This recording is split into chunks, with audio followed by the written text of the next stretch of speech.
پکوڑے والوں کو شوق چڑھا ہوا رمضان آئے پکوڑے وکن گے، سموسے والے آندے پہ رمضان آوے سموسے وکن گے، جتیاں والے آندے پہ عید آوے جتیاں وکن گیا۔ وہ کسی کو یہ شوق ہی نہیں کہ بخشش ہوگی، اللہ راضی ہوگا، جنت ملے گی، اللہ کی محبت میں بھوک لگے گی، اللہ کے عشق میں پیاس لگے گی۔ وہ بھوک اور پیاس کی جو تڑپ اور کسک ہے، پھر ہم ہاتھ اٹھا کے اللہ سے مانگیں گے، ہم کہیں گے یا اللہ، تو عرش کے دروازوں تک میری پکار جائے گی، ساتوں آسمان میری پکار سے گونج اٹھیں گے۔ مجھے یقین ہے کہ میرا اللہ کہتا ہے، میرا نبی فرماتے ہیں کہ اللہ رمضان میں سارے آسمان کے فرشتوں سے فرماتا ہے روزے رکھنے والوں کی دعا پر آمین کہو۔ عرش کے فرشتوں سے اللہ فرماتا ہے میری تسبیح چھوڑ دو، رمضان کے روزے رکھنے والوں کی دعا پر آمین کہو، آمین کہو۔ عرش فرش میں گونج اٹھتی ہیں میری دعائیں، میری صدائیں، میرے نوحے، میرے گریے ہلا دیتے ہیں۔ اگر بھوک پیاس میں مزے آ رہے ہوں کہ واہ یا اللہ تو نے کہا تھا نا، دیکھ میں بھوک سے بیٹھا ہوں۔ اس لیے افطار کے وقت دعا کیوں قبول ہے؟ افطار کے وقت کھانا سامنے ہے، پانی سامنے ہے، اور آواز کان لگے ہوئے ہیں سائرن کی آواز پر، تو اللہ کہتا ہے یہ فرشتہ، یہ میرے بندے، کھانا بھی سامنے ہے، پانی بھی سامنے، یہ کیوں نہیں کھا رہے، یہ کیوں نہیں پی رہے؟ بولو کہ یا اللہ تیری محبت، میری محبت، چلو تم گواہ رہو، میں نے معاف کیا، چل میرا بندہ مانگ، کھانے سے پہلے مانگ۔ وہ وقت مانگنے کا ہوتا ہے، پکوڑے کھانے کا نہیں ہوتا، سموسے دھکن کا نہیں ہوتا۔ سموسے، پکوڑے، کچوریاں، سیون اپ، جام شیری، روح افزا، 500 چیزاں تو اندر پا لیندے ہو، سارے روزے دی تباہی پھیر کے رکھ دیتے۔ ایک مہینے کے لیے اوور آلنگ ہے، ٹیوننگ ہے، ٹیوننگ، تھوڑا کھاؤ، تھوڑا کھاؤ، تھوڑا کھاؤ، ٹھنڈے شربت مت پیو، ٹھنڈے شربت مت پیو افطاری کے وقت، بعد میں پینا تو پی لو، این افطاری کے وقت اپنے اوپر ظلم مت کرو۔ سارے دن کا انجن گرم ہے، ایک دم اس کے اوپر برف پھینکتے ہو، تھوڑی دیر صبر کر کے سادہ پانی پی لو، نماز پڑھ لو، پی لو، جامع شیری پیو، سیون اپ پیو، جو مرضی پیو، ٹھنڈا پیو، گرم پیو، جو مرضی پیو، لیکن این روزے کے وقت بچو تلی ہوئی چیزوں سے، کراری چیزوں سے، مسالے دار چیزوں سے، ثقیل چیزوں سے بچو، ہلکا پھلکا رکھو پیٹ کو، ہلکا پھلکا، تاکہ روزے کا مقصد حاصل ہو کہ جسم پاک ہو، غلاظتوں سے، گندگیوں سے پاک ہو، صاف ہو۔ ہاں، اور اپنے دل کو بھی صاف۔ رمضان میں سب کی بخشش ہو جاتی، سب کی، 4 نہیں بخشے جاتے، 4 آدمی نہیں بخشے جاتے، 4 قسم کے مرد عورت، سب کی بخشش ہو جاتی، سب کی، 4۔ اللہ تعالی ہماری حفاظت فرما لے۔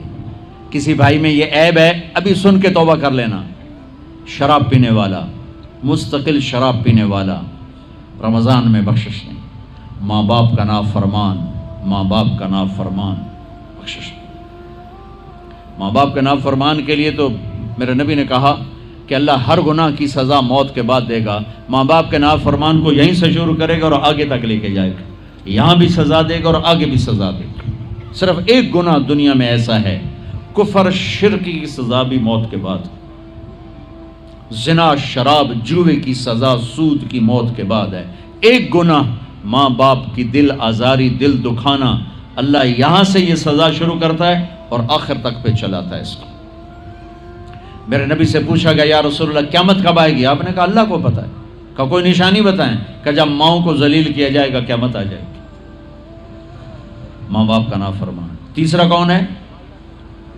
رشتہ داروں سے لڑنے والا، کبھی بھائی سے لڑا، کبھی بہن سے لڑا، کبھی خالہ سے، کبھی چاچے سے، کبھی مامے سے، کبھی تائے سے، کبھی پھوپھی سے، قریبی رشتوں سے لڑنے والا اور تعلق توڑنے والا، اس کی بخشش نہیں ہوگی۔ چوتھا کون ہے؟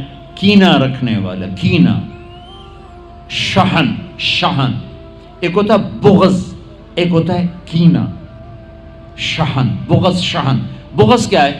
بغض کیا ہے؟ کہ مجھے انصر بھائی سے نفرت ہے، یہ بغض۔ اور کینہ کیا ہے؟ کہ میں ان کو نقصان پہنچانا چاہتا ہوں، نفرت کے ساتھ ان کے ٹانگیں کھینچنا چاہتا ہوں، اس کو کینہ کہتے ہیں۔ تو یہ 4 برائیاں معاف نہیں ہیں. ہاں کوئی توبہ کرے تو سب معاف ہو گیا، سب معاف ہو گیا، سب معاف ہو گیا. تو اللہ نے ہمیں رمضان کا مہینہ دیا ہے، جہنم کے دروازے بند ہو جائیں گے، جنت کے دروازے کھل جائیں گے، فرض 70 فرض کے برابر ہو جائے گا، نفل فرضوں کے برابر ہو جائے گا. تراویح کے ہر سجدے پر 1500 نیکی لکھی جائے گی، ہر سجدے پر 1500 نیکی لکھی جائے گی. 20 رکعت 40 سجدے 60,000 روزانہ. یہ تمہارے کلب ایدا پٹھا جا نہ ہے کی نہ ہے مینوں حالی تھی نہیں سر لگی یہ تھی آدھے کی ہو. چلو جڑا بھی نہ ہے ٹھیک. یہ بہت بڑا کلب مجھے نظر آیا. یہ یہاں باہر ایک چھوٹا سا پرچہ لگا دیں کہ جو یہاں آ کے تراویح پڑھے گا ہر سجدے پر اس کو 150 روپیہ دے. 150 چھوڑو 15 روپے دیے جائیں. ہر سجدے پہ 15 روپے دیا. ایتھے ویکھا جی لڑائیاں کیویں ہوندیاں. اے سارے پوترے دادیاں نو چاہتے لے آون گے، 2-3 نانیاں نو چاہتے، نانی ٹر اج تراویح تینوں پڑھاون. دادے نانے نو پوچھدا کوئی نہیں، انہاں دی عید ہو جاونی. تسی ایسے اعلان کر کے لکھ دیو بھئی جڑا ایتھے آوے گا نا انہوں اسی فی سجدہ 15 روپے دیواں گے. ایتھے پھر چھوٹے ویکھے جے کیویں چل دے. او میرے نبی، او میرے نبی، او میرے محبوب، او میرے پیارے اور میرے اللہ کے پیارے دلارے راج دلارے، وہ کہہ رہے ہیں او میری امت 1 گھنٹہ لگا لو، 1 گھنٹہ 40 سجدے، ہر سجدے پہ 1500 نیکی، 60,000 نیکیاں.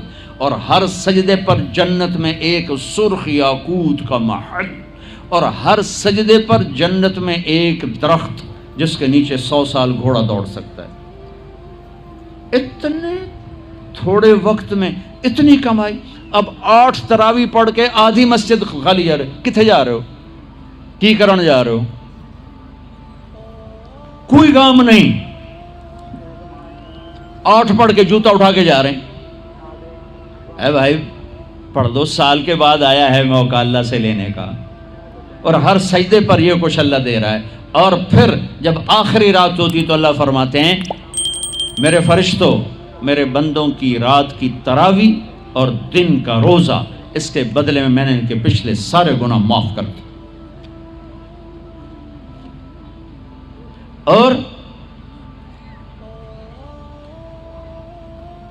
آسمان پہ ایک فرشتہ اعلان کرتا ہے یا باغ الخیر ابشر و اقبل، اے بھلائی کے چاہنے والے آگے بڑھ خوشخبری ہو، اور اے برائی کے کرنے والے بس کر اور واپس ہو. اور اللہ کا عرش مستقل پہلے آسمان پہ آ جاتا ہے.